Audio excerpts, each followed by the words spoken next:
नमस्कार दोस्तों, आप सभी इलाहाबाद हाई कोर्ट भर्ती से संबंधित आप सभी की जो भी क्वेरीज़ हैं, उस संदर्भ में आप सभी का जो एग्ज़ाम है, सभी को पता है कि बहुत ही नज़दीक आ चुका है। तो इन अंतिम दिनों में आपको किस प्रकार से टॉपिक्स को कवर करने हैं, क्या इम्पोर्टेंट क्वेश्चंस को देखने हैं, किस टॉपिक को पढ़ने हैं आपको, किसको स्किप करना है। क्योंकि आपने जो पढ़ना था पहले पढ़ लिया, अब लास्ट टाइम में आपको करना क्या है, उस पर मैं आपको ध्यान आकर्षित करना चाहूँगा, जिस पर आप लोगों को अच्छी तरीके से ध्यान देने की ज़रूरत है, ताकि आपके स्कोर में कुछ इज़ाफ़ा देखने को मिल सके। आइए जानते हैं डिटेल के अंदर कि 4 सब्जेक्ट हैं आपको पता है Hindi, English, mathematics and GS, है ना? अब इसमें सभी जो कुछ 25-25 मिला कर के यानी 100 अंक के आपके बन रहे हैं। यानी कि 100 क्वेश्चन्स होंगे यानी 100 क्वेश्चन, ठीक है? 100 मार्क्स के आपके होने वाले हैं। सभी को पता है सभी के 25-25 क्वेश्चन आएँगे। अब यहाँ पर मैं आपको बता दूँ, आगे बढ़ने से पहले एक बात ज़रूर कहूँगा कि कल से हमारी डेली क्लासेस जो है कराई जाएँगी यानी कि आपके पास अभी जो 20 दिन से करीब बचे हुए हैं, इन सभी 20 दिन के अंदर आप सभी को पर डे एक टॉपिक जैसे कि कंप्रिहेंशन हो गया, तो एक दिन में सारा इम्पोर्टेंट क्वेश्चंस जो है इंक्लूड करके ख़त्म कर दिया जाएगा एक ही वीडियो के अंदर। दूसरे दिन आपको मिलेगा वन वर्ड सब्स्टिट्यूशन, ठीक है? सारे इंपॉर्टेंट क्वेश्चन जो भी होंगे, इस प्रकार से पूरी सीरीज़ आपको जो है एग्ज़ाम टाइम तक चलने वाली है, ठीक है? कल से डेली चलेगी। आपकी इंग्लिश हो गई, साथ ही साथ आपके जीएस की भी और नंबर सिस्टम और जो है हिंदी की, यानी कि सभी क्लासेस जो है वो चलने वाली है कल से, ठीक है? तो आप इसके लिए चैनल को सब्सक्राइब करके ज़रूर रख लीजिएगा, ताकि नोटिफ़िकेशन आप तक मिल पाएगी। डेली आपको क्लासेस मिलेगी एक टॉपिक के साथ, ताकि आपका जो है 20 डेज़ के अंदर यानी जब तक आपका एग्ज़ाम हो रहा है, तब तक सारे टॉपिक फिनिश हो जाएँ, ठीक है? वो इंपॉर्टेंट क्वेश्चन जो एग्ज़ाम में पूछे जाने वाले हैं, जिससे आपका कुछ हद तक जो स्कोर है वो अच्छा हो पाएगा। क्योंकि वो क्वेश्चन हम इंक्लूड करेंगे जो एग्ज़ाम पॉइंट ऑफ व्यू से इम्पोर्टेंट होगा। चलिए, अब इम्पोर्टेंट इसमें क्या है देखिए, जो लोग बताते हैं कि ये इम्पोर्टेंट टॉपिक है, ये इम्पोर्टेंट टॉपिक है, इसको पढ़ लो, तो मैं आपको बता दूँ, ये बिल्कुल स्किप करने वाली चीज़ नहीं है, ठीक है? जो लोग बोलते हैं, मैं आपको बता दूँ, जितना एग्ज़ाम पैटर्न के अकॉर्डिंग जितना सिलेबस में दिया है, उसमें से पूछेगा। कोई नहीं कह सकता कि इतना क्वेश्चन यहाँ से पूछा जा रहा है, इतना क्वेश्चन यहाँ पूछा जा रहा है, ऐसा नहीं है। देखिए कभी क्वेश्चन उसमें से पिछले साल बढ़ा दिया होगा, तो इस बार हो सकता है कि थोड़ा-सा कम कर दे क्वेश्चन, ठीक है? तो इस बार कम-ज़्यादा होता रहता है वेटेज क्वेश्चन का, लेकिन ऐसा नहीं होगा कि आप छोड़ ही दें टॉपिक, ऐसा नहीं होगा।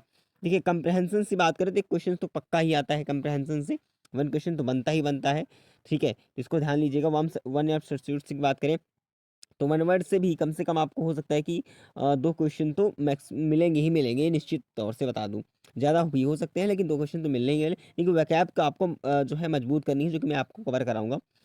वोकैब्युलरी में आपको पता है सारी चीज़ें आ जाती हैं, ठीक है? आइडेंस फ्रेज़ होगा, ये भी आपका 2 नंबर का निश्चित ही रहता है, कभी-कभी 3 भी देखने को मिल जाते हैं अकॉर्डिंग टू एसएससी, ठीक है? तो इसमें आपका ऑफलाइन होगा रिटन एग्ज़ाम, तो कोई दिक्कत वाली सिनोनिम्स और एंटोनिम्स की बात करें, तो साइन और एंटो भी आएँगे आपका। वर्ब से संबंधित आपके जो है क्वेश्चन देखने को मिलेंगे जो कॉमन एरियर के आते हैं। एक्टिव पैसिव आप कर ही लोगे, कम से कम आपको 2 नंबर तो यहाँ से मिलने वाले हैं, नहीं तो 1 तो आएगा ही आएगा। ठीक है, फिल इन द ब्लैंक्स, कम से कम फिल इन द ब्लैंक्स की बात करें तो हमेशा देखा गया है कि 5 नंबर का क्वेश्चन देखने को मिल ही जाता है। ठीक है, वहीं पर बात करें कि ट्रांसफॉर्मेशन ऑफ सेंटेंस, आपने अगर 12th में अच्छी तरीके से जो पढ़ाई की होगी आपने इंग्लिश की, तो आपको ट्रांसफॉर्मेशन आ जाएगा, बाकी मैं कवर आपको करा दूँगा, ठीक है? और डायरेक्ट इनडायरेक्ट स्पीच आप कर ही लोगे, तो मैं इतना ईज़ी टॉपिक आपको दिख रहा है, ठीक है? इतना आप अच्छी तरीके से कवर कर लोगे, ठीक है? बहुत ही ईज़ी है ना? और आपको फिक्स नंबर मिलने वाले इसमें। अब ध्यान देना, यहाँ से आपको कैसे नंबर बनाने हैं वो बताऊँगा ही बताऊँगा। देखिए बहुत आपको देखिए डिफ़िकल्ट क्वेश्चन पूछने को नहीं मिलेगा, कंप्रिहेंशन आपको प्रैक्टिस के ऊपर डिपेंड करता है। फिर से मैं आपको ध्यान समझना और वन वर्ड तो आप कर लोगे, ठीक है? ज़्यादा बहुत नया क्वेश्चन देखने को नहीं मिलेगा, ठीक है? वोकैब में सारी चीज़ें आ जाएँगी, आइडियल्स फ्रेज़ भी आ जाएँगे यहाँ से, ठीक है? सिनोनिम हो जाएगा। लेकिन आपको बता दूँ यहाँ से नंबर तो पक्के होंगे और यहाँ से भी आपको नंबर पक्के देखने को मिलेंगे, ठीक है? यानी क्वेश्चंस यहाँ से पूछेंगे भी, मैंने वेटेज भी बता दिया, लेकिन ये तो क्लियर है आप कर ही लोगे, अच्छी तरीके आपने पढ़ा होगा, तो बहुत ईज़ी टॉपिक आपको पूछने देखने को मिल रहा है। बाकी वोकैब आपको बहुत ही पकड़ के चलनी होगी। ठीक है, बाकी मैं आपको कराऊँगा पीडीएफ वगैरह सारी चीज़ टेलीग्राम पे प्रोवाइड कर दूँगा। चलिए, नेक्स्ट आता है जीएस। अब चाहे कुछ भी कोई कह ले कि मैं जीएस में इतना नंबर आपको दिलवा दूँगा, लेकिन मैं आपको कहूँगा जो सच्चाई है, क्योंकि जो चीज़ें मैंने देखी हैं, जो मैंने फेस की है उस पर मैं बता दूँ। देखिए जीएस ऐसा टॉपिक होता है, जो वो चीज़ें मैं एकदम जो है ओपन में बताता हूँ, ठीक है, हमेशा से। जीएस ऐसा टॉपिक है जो कि ब्रॉड लेवल में होता है, कभी एक निश्चित क्राइटेरिया नहीं होता है। अगर आप मैथ देख लो, रीजनिंग्स देख लो, ठीक है, इन सभी टॉपिक्स का क्या होता है, एक लिमिट होती है कि इतने इतने चैप्टर हैं, यहाँ से क्वेश्चन बनते हैं, उस पर आधारित अलग क्वेश्चन बन सकते हैं। लेकिन जीएस में क्वेश्चन कहीं से भी पूछा जा सकता है, इसमें कोई जो है लिमिट नहीं होती है, जैसा कि आप सच्चाई जानते हो। तो मैं ये कहना चाहूँगा, जिन्होंने जीएस कवर कर रखी है पहले, तो बहुत अच्छी बात है। बाकी इस अभी एग्ज़ाम लास्ट टाइम बचा है आपके पास, तो एक बार आप डेली सीरीज आपको चलेगी, वहाँ पर आप जीएस ज़रूर पढ़ लीजिएगा। कहीं से भी आप पढ़ सकते हैं, कोई ज़रूरी नहीं है कि हमारे चैनल पे ही आप आके पढ़ें, कहीं से भी आप पढ़ लीजिए, ठीक है। बाकी आप दिमाग में देख लीजिएगा, ठीक है। नेशनल इंटरनेशनल जो चीज़ें होती हैं करंट अफेयर्स की, उसको देख लीजिएगा, ठीक है। स्टैटिक जीके भी आप ज़रूर कवर करेंगे। बाकी मैं इसमें ज़्यादा कुछ टाइम नहीं बताऊंगा आपको कि इतना आपको टाइम देना है, क्योंकि इसको आप टाइम दोगे फिर भी कम कम ही पड़ जाता है। तो इससे अच्छा है कि आप हाँ, पढ़ना ज़रूर, पढ़ना मत भूलना, लेकिन इससे अच्छा है कि अदर जो तीनों सब्जेक्ट हैं उस पर फोकस कीजिए, ताकि आपका नंबर जो है अच्छे से इंक्रीज हो सके, ठीक है। चलिए, अब नेक्स्ट की बात करें यहाँ पर मैथमेटिक्स के अंदर, तो मैथमेटिक्स में देखिए यहाँ पर एकदम लिमिट बिल्कुल क्लियर है। देखिए यहाँ पर आपको पता है कि भाई अब तो टाइम मिलेगा नहीं, जो आपके पास टाइम बचा है उनमें से कैसे आपको करना है। सबसे पहले आपको बता दूं कि यहाँ पर आपको बता दूं कि देखिए, सबसे पहले नंबर सिस्टम, यहाँ से एक क्वेश्चन तो बिल्कुल क्लियर है ना? और परसेंटेज के अंदर भी आपको देखने को मिलेंगी। परसेंटेज क्वेश्चन हो सकता है कि 1 से 2 क्वेश्चन तो बिल्कुल मिल ही सकते हैं। अब एवरेज की बात करें, तो एवरेज का भी एक क्वेश्चन आने की उम्मीद है। ने रेशियो एंड टाइम की बात करें, यहाँ से भी एक क्वेश्चन देखने को मिल ही जाता है। टाइम एंड डिस्टेंस से भी एक क्वेश्चन देखने को मिलेगा। डेसिमल एंड फ्रैक्शन, या ये थोड़ा आपको बता दूँ, डेसिमल एंड फ्रैक्शन का यहाँ से भी आपको एक क्वेश्चन देखने को मिलेगा। अभी आप सोच रहे हैं, एक-एक क्वेश्चन बता रहा हूँ। परसेंटेज से वेटेज बढ़ सकता है, क्योंकि 2 क्वेश्चन यहाँ से पूछे जा सकते हैं। प्रॉफिट एंड लॉस की बात करें, तो यहाँ पर जो है प्रॉफिट एंड लॉस में करीब 2 क्वेश्चंस यहाँ भी देखने को मिलेंगे। तो यहाँ पर समझना मेरी बात को, ठीक है। तो प्रॉफिट लॉस, साथ ही साथ बाकी सभी को आपको और रिवीव करना है ना? आपको इम्पोर्टेंट जो प्रैक्टिकली आपको समझना है कॉन्सेप्ट को, वो चीज़ देख लीजिएगा। बाकी अब तो सारी चीज़ें कवर नहीं हो सकती हैं, है ना? बाकी मेंस्ट्रुएशन की बात करें, तो मेंस्ट्रुएशन में आप क्योंकि बहुत कम टाइम बचा हुआ है, तो मेंस्ट्रुएशन में आप कवर नहीं कर पाएँगे, जो सच्चाई है वो बता रहा हूँ, ठीक है।